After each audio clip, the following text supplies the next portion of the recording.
2001 பிறந்த கென் கருணாஸ் 25 வயதுக்குள்ளேயே தன்னுடைய சுயசரிதையை படமாக யூத் என்ற பெயரில் ரிலீஸ் பண்ணியிருக்காரு. இப்போ இன்னும் அவனுக்கு ஒரு 5 வருஷம் யூத் இருக்கு. அநேகமாக யூத் 2வது பார்ட் எடுத்தாலும் எடுப்பான்னு நினைக்கிறேன். கால கொடுமரா. வணக்கம்டா எர்த்து மக்களே.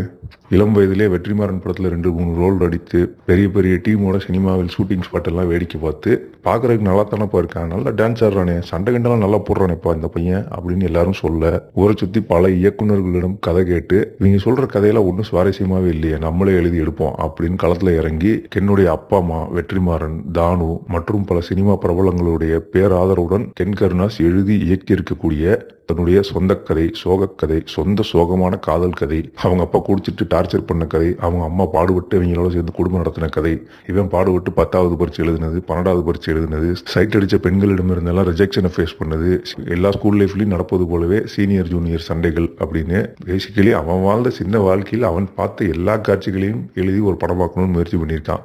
இந்த படத்தை பார்க்கணும்னு நிறைய மக்கள் ஆல்ரெடி முடிவு எடுத்துட்டாங்கன்னு நினைக்கிறேன். ஏன்னா நேற்று ஓப்பனிங் டேலே நல்ல க்ரௌட் புல்லிங் இருந்துச்சு. நான் ஒரு ஷோக்கு டிக்கெட் எடுக்க போய் அந்த ஷோக்கு டிக்கெட் ஆல்மோஸ்ட் ஃபுல்லானதுனால நல்ல சீட்ஸ் கிடைக்காதனால நானே அடுத்த ஷோக்கு டிக்கெட் புக் பண்ணி தான் போனேன். நான் படம் பார்த்த ஒரு ஸ்மால் டவுனில் மிக்சடான ஏஜ் குரூப்பை சேர்ந்தவர்கள் இந்த படத்தை பார்க்க வந்திருக்காங்க, அது ஓப்பனிங் டேலே அப்படிங்கிறது இந்த படத்தை நல்லா மார்க்கெட்டிங் பண்ணியிருக்காங்க அப்படிங்கிறத காட்டுது. இந்த மார்க்கெட்டிங் ஸ்ட்ராட்டஜிக்கும் கென் கருணாஸை தன்னுடைய மகன், பையன், என்னுடைய சிஷியன் இப்படிலாம் சொல்லக்கூடிய பல இண்டஸ்ட்ரி பிரபலங்கள் வாசிக்கிற வாத்தியத்துக்கு மயங்கி மக்கள் இந்த படத்துக்குள்ள போறாங்க. அப்படி போற மக்களை இந்த படம் முழுசா சாட்டிஸ்ஃபை பண்ணுதா அப்படின்னு கேட்டா மெஜாரிட்டி ஆஃப் த டைம் மக்கள் கொஞ்சம் ரெஸ்ட்லெஸ்ஸாக தான் உட்காந்துருக்காங்க. ஏன் இந்த படத்துல எந்த மொமெண்ட்லயுமே நம்ம இவ்வளோ காட்சிகளை பார்த்து அந்த எமோஷன்ஸை கேரி பண்ணி அடுத்த சீனை பார்க்கணும் அப்படிங்கிற அவசியமே இல்லாத காட்சிகள் தான். எல்லாமே சின்ன சின்ன ரீல்ஸ் மாதிரியும் யூடியூப் சினாரியோ வீடியோஸ் மாதிரியும் ஒரு சினாரியோ முடிஞ்சு இன்னொரு சினாரியோன்னு அடுத்தடுத்து அடுக்கிக்கிட்டே போறாங்க. இந்த படத்தில் எழுதப்பட்ட ஏதோ 1-2 நல்ல காட்சிகளை எஃபிஷியண்டா நமக்கு கன்வே ஆகிறதுக்கான காரணம் இந்த படத்துடைய டெக்னிக்கல் டீம் தான். முக்கியமா மியூசிக். இந்த படம் முழுக்க ஜிவி பிரகாஷ் ஏதாவது வாசிக்கிட்டே தான் இருக்காரு. ஆனா அந்த மியூசிக் கொஞ்சம் யூனிக்காவும் அந்தந்த காட்சிகளை கொஞ்சம் எங்கேஜிங் ஆக்குறதுக்கான தீவிரமான முயற்சி அது பண்ணுது. அந்த முயற்சியில் அது வெற்றியும் அடையுது. அதே மாதிரி தான் இந்த படத்துடைய சினிமாட்டோகிராஃபி, எடிட்டிங், இது ரெண்டுமே ஒரு யூடியூப் வீடியோ கூட கேவலமா போயிருக்க வேண்டிய ஒரு படத்தை ஒரு சினிமா மாதிரி மாத்தி நம்ம கண்ணுக்கு காட்டுது. ஸோ இந்த ஆஸ்பெக்ட்ஸ் எல்லாம் இக்னோர் பண்ணிட்டு இந்த படத்துல பாக்குறதுக்கு ஒன்றும் பெருசா இல்லை. இப்போ 5 reasons why I don't like this film அப்படின்னு நான் சொல்றேன். முதல்ல இந்த ஸ்கூல் லைஃப் நாஸ்டாலஜியா அப்படிங்கிற இந்த தீமை மில்க் பண்ற ஃபில்ம் மேக்கர்ஸ்க்கு நம்ம ஏதாவது கட்டுப்பாடு விதிக்கணும். ஏன்னா அண்டை மாநிலமான கேரளாவில் இதையே செய்யறாங்க.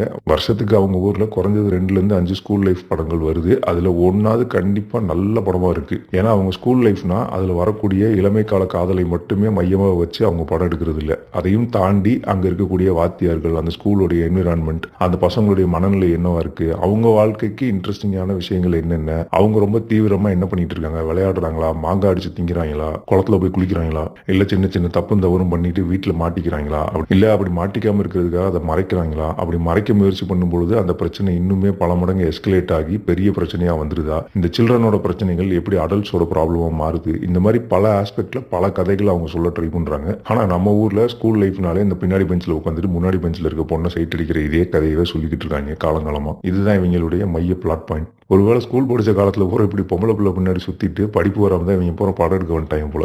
அடுத்த துன்பம் என்னன்னா இந்த மெயின் கேரக்டர் சிண்ட்ரோம். ஒரு ஸ்கூலோ காலேஜோ ஆபீஸோ இல்ல பல இளைஞர்கள் ஒன்னா இருக்கக்கூடிய ஒரு இடத்துல எப்போதுமே ஒரு தனி மனிதனை சுற்றியே அந்த உலகம் இயங்காது. ஒரு மனிதனும் தனக்குன்னு ஒரு உலகத்துல வாழ்ந்துகிட்டு இருப்பான். ஆனா நம்ம ஊர் சினிமால எப்பவுமே ஒரு பிரதான கதாபாத்திரம், அவனை சுற்றியே அவனுக்காகவே இயங்கக்கூடிய அவனுடைய நண்பர் கூட்டம், அந்த ஸ்கூல்ல இருக்க பிரின்சிபல்ல இருந்து ஆரம்பிச்சு இவன் பக்கத்துல உட்கார்ந்து இருக்க பையன் வரைக்கும் எல்லாருமே இவனுக்காகவே வாழ்ந்துகிட்டு இருப்பாங்க. இவங்களுக்குன்னு சொந்தமான வாழ்க்கை, எண்ணம், செயல்பாடுகள்னு எதுவுமே இருக்காது. அதையே தான் இந்த படத்துலயும் பண்ணியிருக்காங்க. அதுலயும் இந்த படத்துடைய இயக்குனர், எழுத்தாளர், ப்ரொடியூசர் எல்லாமே அந்த படத்துல நடிச்ச பையங்கிறதுனால சுத்தி இருக்கவனுக்கு எந்த ஸ்கோப்புமே இருந்திருக்காது. ஆப்வியஸ்லி பிரைமரியான ப்ராப்ளம் இந்த சுயசரிதை மாதிரியான கதைகள் தான். இதுக்கு என்னுடைய பிரச்சனை மட்டும் கிடையாது. முதல்ல எழுதணும்னு நினைக்கக்கூடிய யாரா இருந்தாலும், அதாவது ஒரு கதை சொல்லணும்னு நினைக்கக்கூடிய யாரா இருந்தாலும் அவங்களுடைய சொந்த கதையை தான் கதையா எப்பவுமே எழுதணும்னு நினைப்பாங்க. ஏன்னா சினிமாவுக்கு எழுதணும்னு ஆசைப்படுறேன் அப்படின்னு சொல்லக்கூடிய பல பேர்கிட்ட என்ன எழுதிருக்கீங்க அப்படின்னு கேட்கும் பொழுதோ, இல்ல உதவி இயக்குநர்களாக இருந்து படம் எடுக்கணும்னு நினைச்சுக்கிட்டு இருக்கவங்க கிட்ட கதை கேட்டாலோ மோஸ்ட்லி அவங்களுடைய சொந்த கதையை தான் சொல்லுவாங்க ஃபர்ஸ்ட்.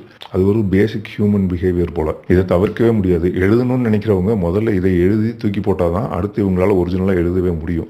பொதுவாக இந்த மாதிரியான கதைகள் மனசுலேயே எழுதி மனசுலேயே கிழிக்கப்பட்டுரும்.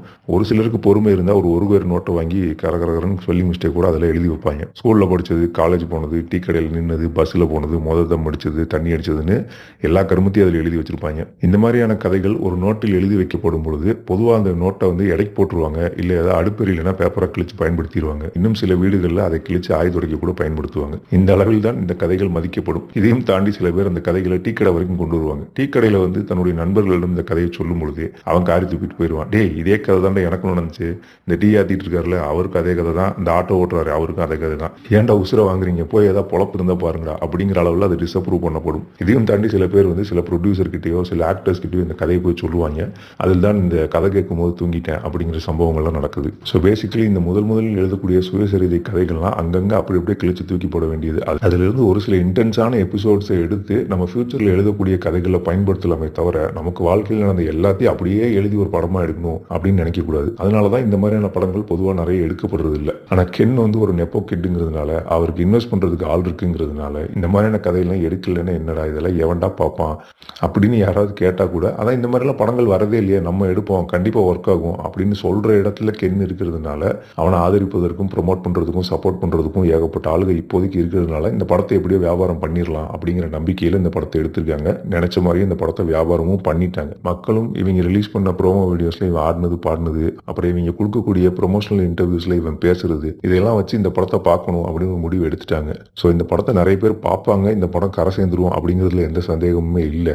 ஆனா கூட இந்த படம் பார்க்குற எல்லாருக்கும் பிடிக்குமா அப்படின்னு எனக்கு தெரியல. ஸ்கூல் லைஃப் அப்படின்னு இவங்க காட்டுறது கென்னுடைய தனி உலகம். அவன் ஸ்கூல் படிக்கும்போது அவன் என்ன உலகத்துல தனியா வாழ்ந்துகிட்டு இருந்தானோ அதுதான் இவங்க ஸ்கூல் லைஃப்னு காட்டுறாங்க.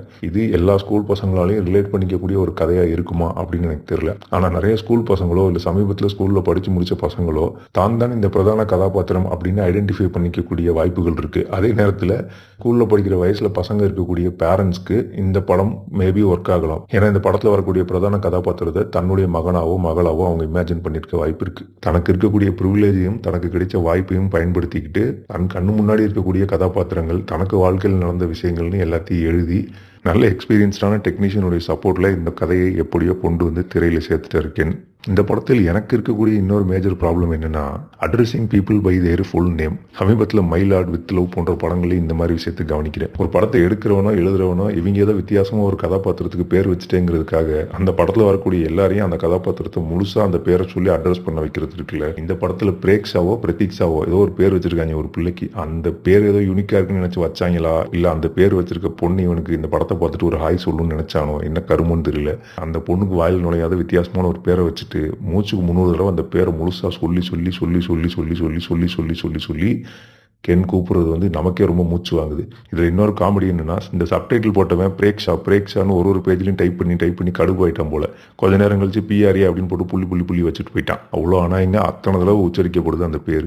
ரியல் லைஃப்ல நம்ம கூட இருக்கக்கூடிய ஃப்ரெண்ட்ஸையோ ஃபேமிலியவோ இல்லை தினமும் சந்திக்கக்கூடிய மனிதர்களையோ எத்தனை பேரை நம்ம வந்து பேர் சொல்லி அட்ரஸ் பண்றோம். கடைசியாக என்ன எவன் எப்போ கோவால்னு கூப்பிட்டான்னு ஞாபகம் கூட இல்லை எனக்கு. ஆனால் இந்த சினிமாவில் மட்டும் இந்த மாதிரி வித்தியாசமாக ஏதாவது பேர் வச்சுட்டாங்கன்னா அந்த பேரை வழக்கட்டாயமாக எல்லாரையும் சொல்லி கூப்பிட சொல்றாங்க. அது மட்டும் இல்லாமல் நம்ம அந்த பேரை ஒரு 5000 தடவை கேட்க வேண்டியது இருக்கு. தமிழ் சினிமாவில் மட்டும்தான் ஆடியன்ஸை வதைக்கிறதுக்கு இந்த மாதிரி நூதனமான டெக்னாலஜி எல்லாம் பயன்படுத்துறாங்கன்னு நினைக்கிறேன். அது மொத்தத்தில் ஒரு 20 நாள் வேலையா இருந்துட்டோம், இந்த வாரம் ஒரு 2 படத்தை பார்த்து ரிவ்யூ போட்டுடலாம் அப்படின்னு துரந்தருக்கு போகலான்னு பார்த்தா துரந்தர் 4 மணி நேரம் ஓடுதுன்றாங்க. ஐயோ, சரி கொஞ்சம் இளமையா இருக்கக்கூடிய படத்துக்கு போவோம் அப்படின்னு சொல்லி இந்த படத்துக்கு போனா இந்த படத்தோடைய ரன் டைம் 2 மணி நேரம் 21 நிமிஷம். ஆனா இது துரந்தரோட லென்த்தா ஓடின மாதிரி இருந்துச்சு. எதுக்கும் படத்துக்கு போறவங்க கொஞ்சம் தண்ணி பாட்டில் எடுத்துட்டு போங்க, அப்பப்போ ஹைட்ரேட் பண்ணிக்கோங்க. அப்படியே சென்டர் சிட்டி சேனலுக்கு சப்ஸ்கிரைப் பண்ணுங்க. நன்றி, வணக்கம்.